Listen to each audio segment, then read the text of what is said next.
Basin जी, export का काम कैसा चल रहा है? बिल्कुल ठीक चल रहा है सेठ जी। और प्रोडक्शन? गुणवत्ता तो बहुत बेहतर होते जा रही है, मगर हमने जितना सोचा था उतना प्रोडक्शन होगा ऐसा मुझे नहीं लगता। क्यों, क्या दिक्कत है? वही हमेशा की परेशानी।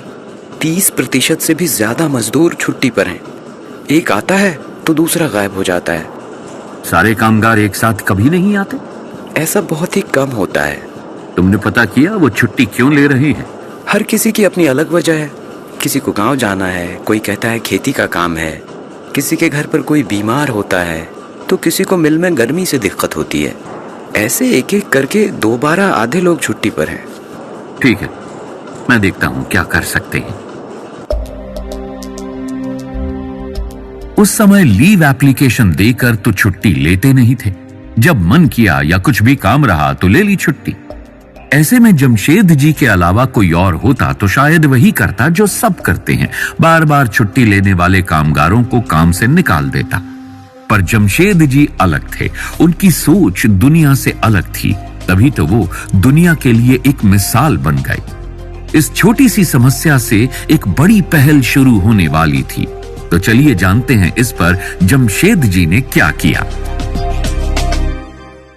कामगारों द्वारा छुट्टी लेना कोई गंभीर समस्या नहीं थी, पर इसका सीधा असर मिल के काम पर पड़ रहा था और ये बात जमशेद जी को मंजूर नहीं थी। एक तो उस जमाने में हर क्षेत्र के कुशल या अर्धकुशल कामगार मिलना बड़ा मुश्किल काम था, और अगर वही कामगार छुट्टी लेते हैं तो मशीन्स बंद रह जाती हैं। जमशेद जी इस पर दिन रात विचार कर रहे थे कि इसका समाधान कैसे निकाला जाए। काम से निकाल देना तो कोई पर्याय नहीं था, क्योंकि नए कामगार लाना, फिर उन्हें सिखाना, और इसके बावजूद वो भी तो छुट्टियां लेंगे। काफी सोचने के बाद एक दिन जमशेद जी ने अटेंडेंस रजिस्टर उठाया और पिछले दिनों छुट्टी लेने वाले कामगारों से समक्ष बात की। रामेश्वर जी, आप पिछले हफ्ते क्यों छुट्टी पर थे? सेठ, माँ की तबीयत बड़ी खराब रहती है। अब उम्र हो गई है, तकलीफ सही नहीं जाती। पिछले हफ्ते उसे अस्पताल ले गया था। कोई बात नहीं। अब कैसी है उनकी तबीयत? अब जरा ठीक है सेठ। ख्याल रखना और उन्हें मेरा नमस्ते कहना। जी सेठ। बाईजाबाई, आप क्यों पिछले हफ्ते 7 दिन की छुट्टी पर थी?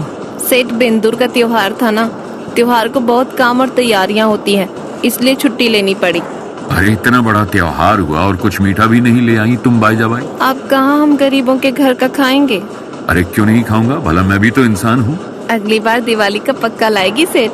अब्दुल चचा, 3 दिन से आप नहीं आ रहे थे, क्या परेशानी है? क्या बताऊं सेठ, मिल की गर्मी से बदन जलने लगता है।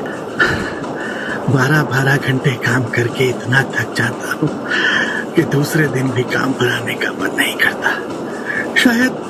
शायद मैं इस काम के लायक ही नहीं रहा। अरे नहीं चचा, आपके जैसी कला यहाँ किसी के हाथों में नहीं है। आप चिंता मत कीजिए, आपकी समस्याओं पर हम जरूर कुछ समाधान निकालेंगे।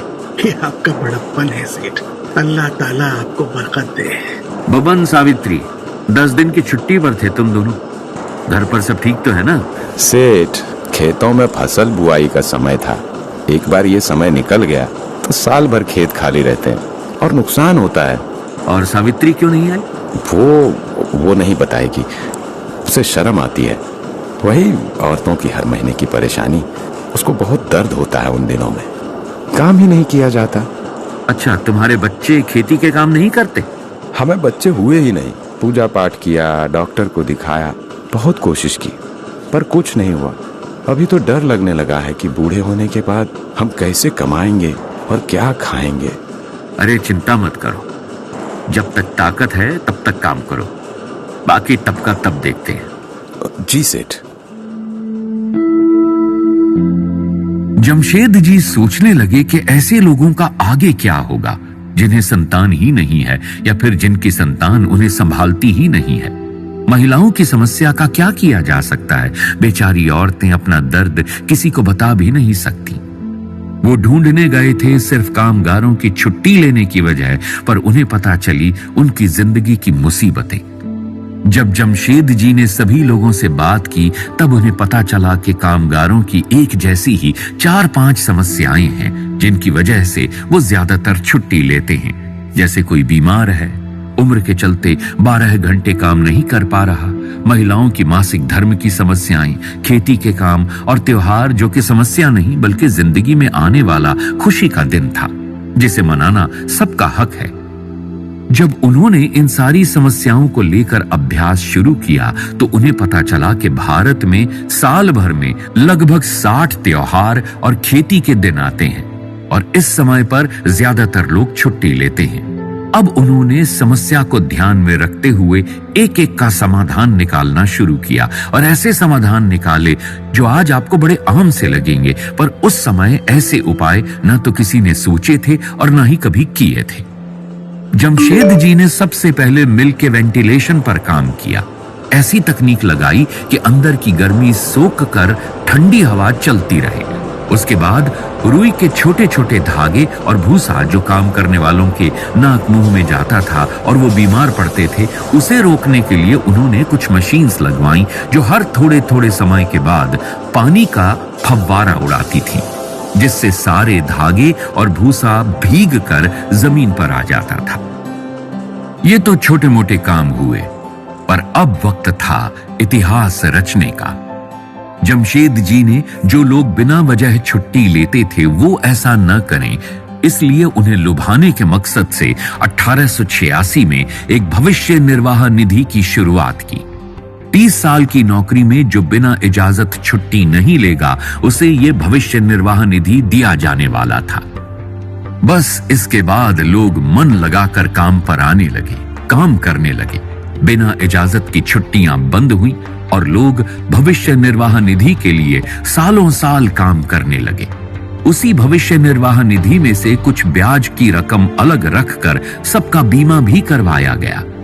अब जिनके आगे पीछे कोई नहीं था, उनको ध्यान में रखते हुए जमशेद जी ने निवृत्ति वेतन निधि यानी पेंशन की शुरुआत की और आगे चलकर मिल में किसी हादसे में अगर कुछ नुकसान होता है तो उसके लिए मुआवजा देना भी शुरू किया।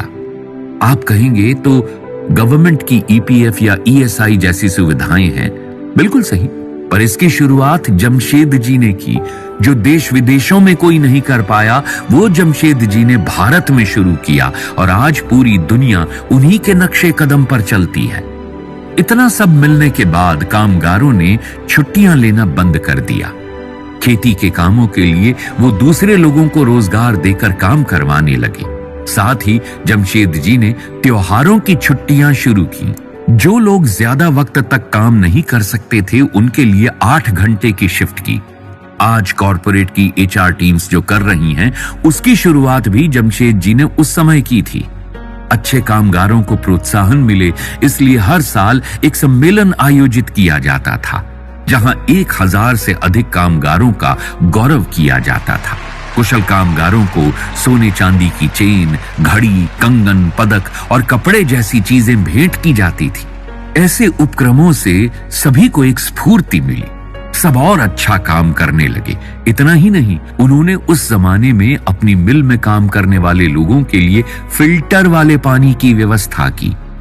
सभी कामगारों के लिए और उनके परिवार एवं रिश्तेदारों के लिए फ्री अस्पताल शुरू किए। महिलाओं की समस्याओं को मद्देनजर रखते हुए उनके लिए स्वतंत्र अस्पताल की व्यवस्था की। सेफ्टी और अच्छे प्रोडक्शन के लिए ट्रेनिंग सेशन करवाए। होशियार छात्र बाहर देश में जाकर पढ़ें और भारत का नाम रोशन करें, इसलिए छात्र निधि की शुरुआत की। और भी कई सारी चीजें उन्होंने की जो आज भी कई कंपनियां अपने कामगारों के लिए नहीं कर पाती हैं।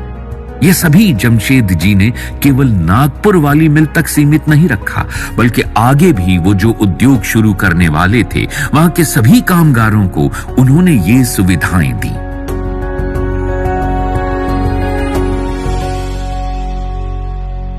कहते हैं ना, it is better to solve one problem 5 different ways then to solve 5 problems in one वे।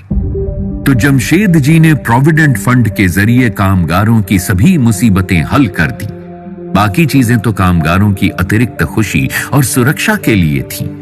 जिंदगी में बड़ा बनना है तो अपने साथ साथ अपनों का, अपने लिए काम करने वालों का विशेष ख्याल रखो। ये जमशेद जी सिखा गए। अभी तो बस एक मिल शुरू हुई है और भी बड़े काम अभी बाकी हैं। क्या किया आगे जमशेद जी ने, जानने के लिए सुनते रहिए iron will the Jamshed ji Tata story.